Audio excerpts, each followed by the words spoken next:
All India ইমাম association জনাব মাওলানা ফিরহাদ হাকিম সাহেব, অল ইন্ডিয়া ইমাম অ্যাসোসিয়েশন মাওলানা মীর কাসেম সাহেব। আপনি যে ইসলামকে বলে সন্ত্রাসবাদ, বৌদ্ধ ধর্ম ভালো, তাকে মৌলানা বলছেন? কোথা নাপছেন আমার উলামা ভাইরা? কোটি কোটি লোক আপনাদের পাশে আছে উলামারা, কিন্তু এই ফিরহাদ হাকিমের মতো লোককে মৌলানা বললে আপনার পিছনে নামা যাবে না লোকের। আপনি চরম অন্যায় কথা বলছেন। দেখুন, যখন ইমামদের প্রশ্ন করেছেন তাহলে তো আমাকে হুজুরদের মতো উত্তর দিতে হবে না, উলামার মতো। আল্লাহ রসুল বলেছেন আখিরি জামানায় জমিনের ওপরে আসমানের নিচে সব থেকে নিকৃষ্ট হবে একদল উলামারা। তবে ইমামদের মধ্যে আবার দুটো কোয়ালিটি আছে। একটা ইমাম এদের সাথে থাকতে চায় না, কিন্তু নাচার না গেলে আবার তাকেও হয়তো মেরে দিতে পারে, সেই ভয়ে কিছু ইমাম আবার যায়, চলো বাবা জানটা তো বাঁচাতে হবে, এই ভয়ে যায়। তবে আমি উলামাদের বলবো, জান বাঁচাবার জন্য আজকে যাচ্ছেন, কালকে আরও ভয়ানক দিন আসছে, এখনও সময় আছে। কেউ তো আপনাদের হয়ে লড়ছে, কেউ তো কথা বলছে। আজও নওশাদ সিদ্দিকী চিৎকার দিচ্ছে, তার পিছনে কোটি কোটি লোক দাঁড়িয়ে আছে। এই সময় ইমামদের উচিত হবে নওশাদের পাশে দাঁড়িয়ে যাওয়া, যাতে করে দুনিয়াও ভালো হবে, আখেরাতও ভালো হবে। পাশাপাশি যদি বলেন যে রাজনীতিতে দাঁড়াতে রাজি নয়, তাহলে আমিও আহ্বান জানাচ্ছি, আসুন আমার পাশে, আমি আপনাদেরকে সিকিউরিটি দিচ্ছি, কেউ টাচ করলে আপনার পাশে দাঁড়াবো, আপনার হয়ে লড়বো। কিন্তু কাল কিন্তু দাঁড়াবার কেউ থাকবে না। যেসব ইমামরা ভয়ে ভয়ে যাচ্ছেন, আর যারা ডাইরেক্ট ওই জমিনের ওপরে আসমানের নিচে সব থেকে নিকৃষ্ট হয়ে গেছে, তাদের বিষয়ে আমার কোনো বক্তব্য নাই। কেন রসুল বলেছেন তারা সব থেকে নিকৃষ্ট হবে একদল উলামারা। এরা শাসকের কাছে বিক্রি। হতভাগ আকবর যেমন একদল উলামাদেরকে কিনে দিনে ইলাহি লিখেছিল, এরাও তেমন শাসকের কাছে বিক্রি হয়ে শাসকের অর্থ নিয়ে শাসকের নেতাদের চাটুকারিতা করে এরা আজকে মুসলিম উম্মাকে ভয় দেখিয়ে, ভীতি দেখিয়ে আজকে এমন একটা ধ্বংসের জায়গায় নিয়ে চলে গেছে যে মুসলিম উম্মা আজকে নিজেদের রুজি রুটি, চাকরি, কারবার, শিক্ষা সব দিক দিয়ে ধ্বংস হয়ে যাচ্ছে। আর রসুল বললেন যেখানে গরিবী আসে সেখানে কুফুরি খুব দ্রুত আসে। গরিবী থেকে উঠারও কথা ইসলাম বলেছে, কিন্তু আজ আমার জাতি, আমার কম শিক্ষা, স্বাস্থ্য, কর্মসংস্থান সব দিক দিয়ে বেহাল জায়গায় চলে যাচ্ছে। এটা দেখার বিষয় তো উলামাদের।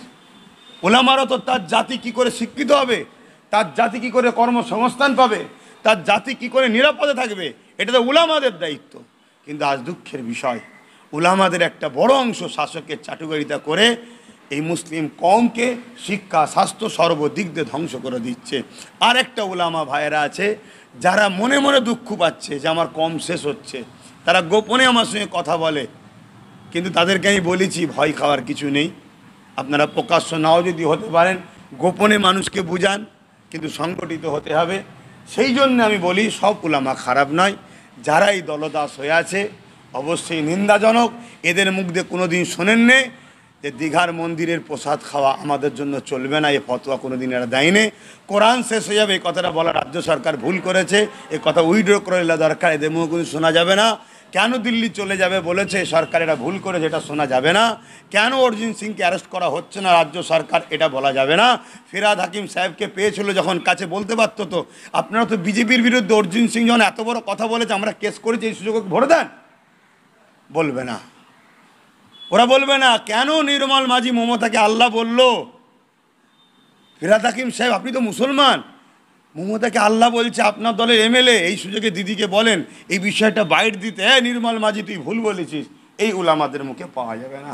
কেন এরা শাসকের হারামের পয়সা খেয়ে এরা শাসকের দালালি করছে, আর শাসক দেখছে মুসলমানদের যদি আমি কন্ট্রোল করতে পারি, মুসলমানদের ৭৫,০০০ বিঘের ওপরে জমি ওয়াকাফ আমি দখল করে রেখেছি, তার লক্ষ লক্ষ কোটি টাকা আমি লুটে পুটে খাবো, সরকারে যতদিন থাকবো ততদিন আমি কোটি কোটি টাকা লুটে পুটে খাবো, লক্ষ লক্ষ কোটি টাকা।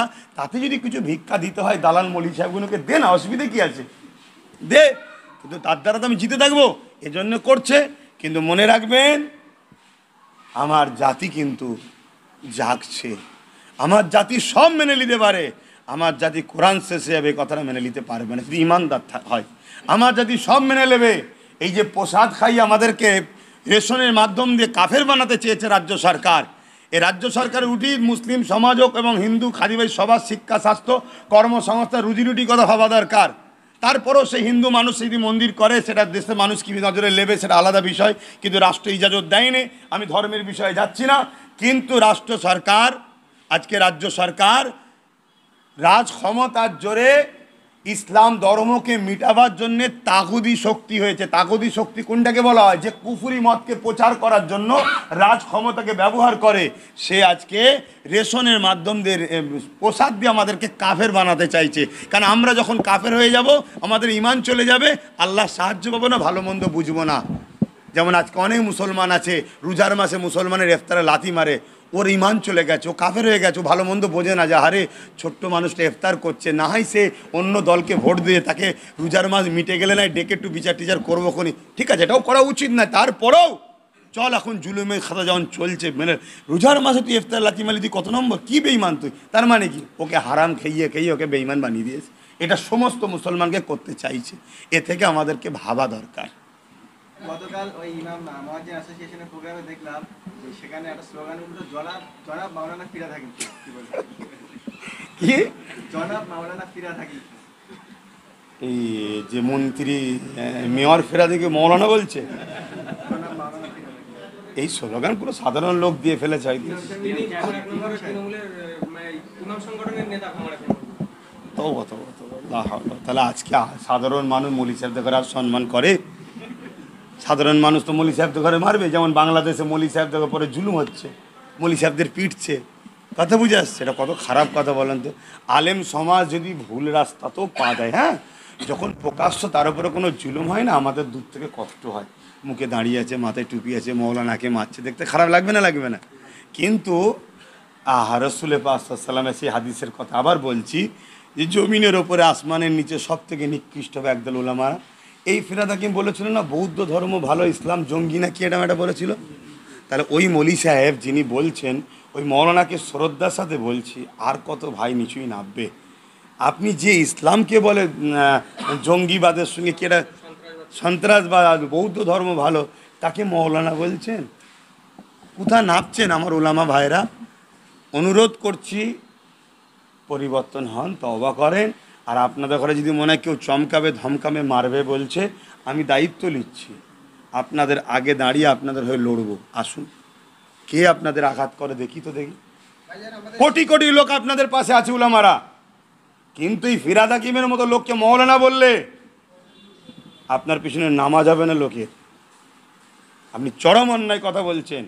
ইসলামের একটা ভালো ওয়ার্ড, পবিত্র ওয়ার্ড, আপনি বলবেন মৌলানা মানে জাননেওয়ালা না। এর আবিধানিক অর্থ কি? কোন জাননেওয়ালা? কথা বুঝে আসছে? কোন জাননেওয়ালা? তাতে সেই জায়গাগুলোকে ওই সাহায্যকারী, কথা বুঝে আসছে, মৌলানা সাহায্যকারী, কথা বুঝে আসছে, গার্জেন, এদেরকে মৌলানা বলা হয়। তা সেইটা একটু মাথায় রাখতে হবে।